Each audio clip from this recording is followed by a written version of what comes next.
Studios, the ausbiz COB is the key stuff you need to know about the day in business and finance. Welcome to the COB. I'm Juliette Sarli. And I'm Danny Akuye. And Danny, a positive day. I mean, we had Wall Street, of course, on that record high. We're reacting to the RBA yesterday, looking ahead to the Fed, a very, very busy week. In terms of central banks, we've got the Bank of England Thursday. We're going to find out the Fed overnight as well. And then, of course, the Bank of Japan was the big one this week. But let's just see where the markets are tracking. And we were having a positive day. We're down a tenth of 1% on the close there. I guess maybe a few traders are taking some risk off the table. Dare I say, we're almost treading water again, but lots going on underneath the surface. But the CBO 200 down by almost 2 points, or just over a tenth of a percent. Yep, let's have a look at our messages then, because our three themes, I should say, because it really is this focus on the Fed, looking ahead to what we are going to hear in that press conference. Remember that back in around November, we thought we'd see a Fed cut this early on in the cycle. That's certainly not the market expectations now, but what we're going to hear from Jay Powell. I thought what Deanna was just saying to you was quite interesting as well. Absolutely, and just interesting that some of our guests have raised the concept of mixed messages around the RBA, because how can you not rule anything in or out, but you're in a neutral position? But nevertheless, just worth flagging, markets obviously took it positively yesterday as being more dovish, and having just spoken to Deanna and also Shane Oliver yesterday from AMP, they're of the view that it is of a neutral to some more dovish slant. I was interested by what Shane said though. Did they change their call? Because they were always saying that you might see a rate cut by June, and I think they're sort of now repositioning September too in terms of I think it's September. Where we see that. And of course, we're looking at the commodities space. We've seen a bit of a tick up coming through in oil, in iron ore futures, as I say, but oil spoil, these multi-month highs. Of course, it's this drone attack from Ukraine on the Russian suppliers and what that means for overall global output. Absolutely. I actually heard some interesting commentary today that the US probably isn't so worried. They don't like to see the oil price going up, but remember that economies are not structured the same way that they were in the 1970s, but all central bankers, I think, would be keeping an eye out on where energy prices are going. Absolutely. Let's have a look at the energy sector, because it was the front runner today, up by about 0.5%. You can see Woodside and Paladin, tracking higher. You do have some of those uranium players under a little bit of pressure. Santos, interestingly, as well, down by about 1/3 of 1%. Yeah, and let's have a look at the utilities and see what is happening there. A bit bland.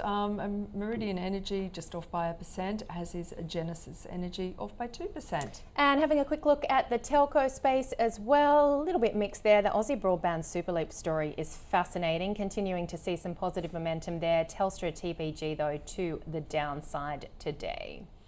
Absolutely. Now, shall we check in with some corporate stories? And South 32 has withdrawn its Australian manganese output guidance and is considering alternative shipping arrangements following that big cyclone called Cyclone Megan to its Groote Eylandt site up there.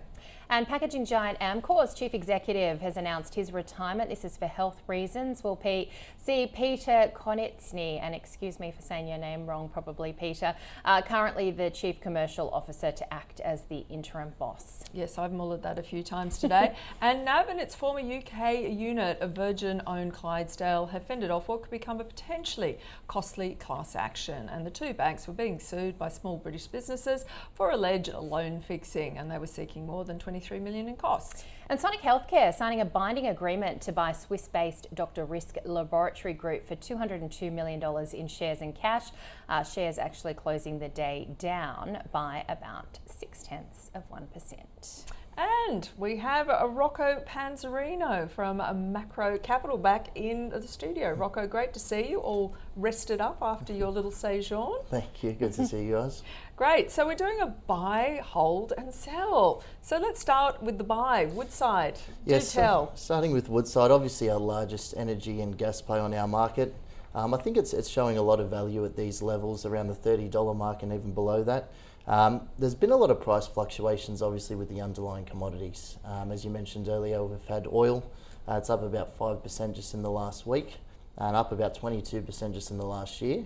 On the flip side, we've got natural gas gaining a little bit of a recovery, up about 10% in the last week, but still down about 26% for the year. Well, obviously, the last time oil was trading at around these levels, the Woodside share price was actually about 13% higher than what it's trading at the moment. So the reality of it all is that obviously natural gas is having an effect and a lag on this share price. We've had some political headwinds at the moment. The Biden administration has actually paused LNG approvals temporarily, which is being seen as a little bit of a political stunt leading into the election.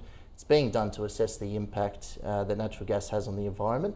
But ironically, it's actually putting a lot of pressure on other countries to use other sources of energy like coal to make up for that. So we've also got the conflict going on, obviously in the Middle East and Ukraine as well, where Ukraine are actively targeting Russian refineries at the moment, which is supporting the price. And longer term, look, we're likely to enter a rate cutting environment sooner rather than later, or at some point. This is really good for oil as it stimulates the economic activity. And the writing's on the wall, in my opinion. We've obviously seen OPEC cutting supply. Growth targets lifted by 110 barrels per day for oil for the future. So I think all these conditions will really support oil and natural gas moving forward. And with the company itself, they've obviously had the failed merger with Woodside. With Santos. That's all right. Which looks like Woodside investors really like that, because when the news came out that they were going to do it, they dropped. And when the news came out that they weren't going to go ahead, they rose. They've just about hit every single target that they've set. Their growth rate is impeccable after the BHP Petroleum acquisition. And I think it shows a lot of value at these levels, as I said, especially for a longer term hold in the portfolio. If you can get an allocation on below the $30 mark, it's typically a very strong dividend payer, and I think it'd be a really good allocation in the portfolio. All right, your hold, Goodman Group. Tell us why. Goodman Group. I've said it before on this segment, I really, really like the real estate sector, and I'm liking it more and more as time goes on. Again, another impeccable start to the year after a solid performance last year. It could be tempting to take some profits here, but realistically, property prices are expected to still increase this year and actually exceed the peak that we reached in April 2022. CommBank is suggesting we could see a rise of 5% or above with property prices domestically this year. They've got the joint venture with Brickworks, which we'll get a bit of visibility on tomorrow when Brickworks report to the market. Also, they've been evolving in developing areas, I believe. So what they're doing is obviously making a lot of data centres. They're even looking to get approval to rezone a lot of their property to combat a lot of this housing market. They're in all the areas that we need them at the moment, and extremely strong management, very well capitalised, unlike a lot of the others. So they're offsetting a lot of those higher interest payments that they're paying with the capitalisation that they're earning as well. It'd be tempting to lock in profits with this one, but I think that the best way to play this would be to control the allocation, if it's at a meaningful allocation size. But I think there's definitely more to see from Goodman Group in the future. It's reported that they might be going into an international REIT index too, apparently, which has supported the share price anyway. That's what I read. Yeah, it's been a stellar start to the year, over 20% just in the last 3 months for such a large company as well. But yeah. Let's talk about your sell then, Whitehaven Coal. Yeah, Whitehaven, a little bit controversial. With Whitehaven, I don't necessarily disagree that coal as an energy source, especially Australian coal. It's the cleanest in the world, and much cleaner than what we see over in Russia and China and these sorts of things. The reality of it all is that the price of coal is on a sustained downtrend and has been for quite some time. It's interesting to note that the last time that the coal price was this low, Whitehaven was actually trading at $2 a share. Obviously in that time, they've done some really good things, like actively buying back 35% of the company on market, paid off a lot of their debt. But people often argue as well that's trading on a very low PE. Whilst this is true, longer term growth is affected, and obviously the market and institutions aren't forecasting as much growth with, say, Whitehaven than the rest of the market as well.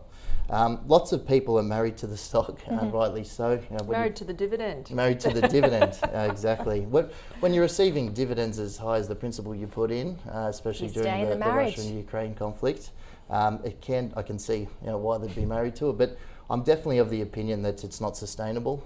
We've just seen that in the last report as well, dropping the dividend significantly down to 7 cents, which is about 1% of the share price. They've also incurring higher royalty costs by the Australian government as well on their mines, but not too fond of coal at the moment. Fair enough. Rocco, great rundown. Thank you so much for your buy, sell, hold. Rocco Panzarino there from Macro Capital. And the stock of the day today, NVIDIA, Lachlan Hughes from Swell Asset Management and Jessica Amir from Moo join Nadine.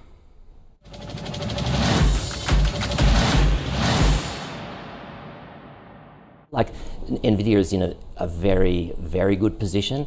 I would like to own it. You're right, the valuation is a little bit hard for me, but then one of our other tests is we want to know roughly where the business and industry will be in sort of a decade's time or even 5 years' time, and I don't feel like I could hand on heart tell you I know where chip design's going over the next 5 years, but I think NVIDIA will certainly be at the front of that. I think their revenues and earnings are going higher, but yeah, just on the valuation for us, it's a little bit tough. So I think that there is unparalleled opportunity in NVIDIA. Yes, it's expensive. It's not really. When you think about its PE, it's 36 times forward earnings. That's pretty cheap. And when you think about the new chips that are coming out from next quarter we're almost there, right? So the H200, that's already a 30% premium for the H100. Anyway, that's expensive. That new mega chip that they just announced overnight, that's even more expensive.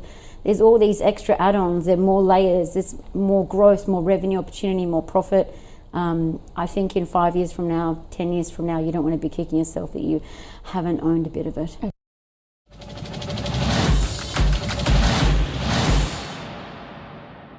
Okay, for Jessica, you've got to be in it to win it, so to speak. Yeah, absolutely. Let's go to some of the market leaders, and it really is a uranium day today, Jules. Look at that, Deep Yellow and Paladin Energy leading the pack. Core Lithium, which had actually suffered a lot of sell-offs previously this week, that's up, as well as Life 360, and just talking about Whitehaven Coal, a bit of a rally there. Yep, and looking at the laggards today, we had South 32, of course, talking about offloading its manganese division. Perseus Mining down 4%, Alumina Amcor coming under pressure on that management change, and Northern Star off by 3.5%. And let's have a look at the small caps and see what's been moving and shaking.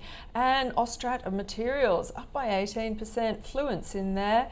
Iperionex also, as well as 88 Energy and Archer Materials. And having a look at what's on overnight, well, we know it's the... oops, oh God, what is on? I jumped their gun. I've got to go through the laggards first.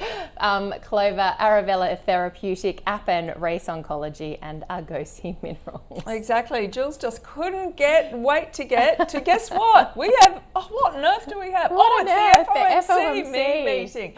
We might cover that. Exactly. So the world will be on tenterhooks, or not, as the case may be, tomorrow morning our time. But we've also got UK CPI and PPI. And Christine Lagarde from the ECB speaks, and then also some earnings that'll give a bit of a pulse check when you look at tech, retail. We've got Guess, Micron Technology, General Mills coming through with numbers. Okay, and tomorrow we've got a February jobs report, March PMI. And also across the ditch, New Zealand fourth quarter GDP and Japan's February trade balance. We've got earnings as well from Brickworks, Sigma Healthcare, Washington Soul Pattinson, and we're going to have a number of those company CEOs on AusBiz tomorrow as well, Danny. That'll be really interesting, really interesting, and Webjet as well, because that's been a really good performer. And ex-div, a couple of stocks too. So those dividends hitting your bank accounts. If you've got those, Cochlear, Pacific Smile, Spark New Zealand, Tourism Holdings amongst them. And let's have a final check on the market and see where we closed. And unfortunately, we didn't make green on screen today. A bit of a sad face here, but it's not all too sad because it's more flat, isn't it, Jules, than down? Yeah, but just such a different turnaround from when I was anchoring the 10 o'clock and things were looking so good. And then looking so perky. Wow, what happened there in the afternoon? The afternoon slump.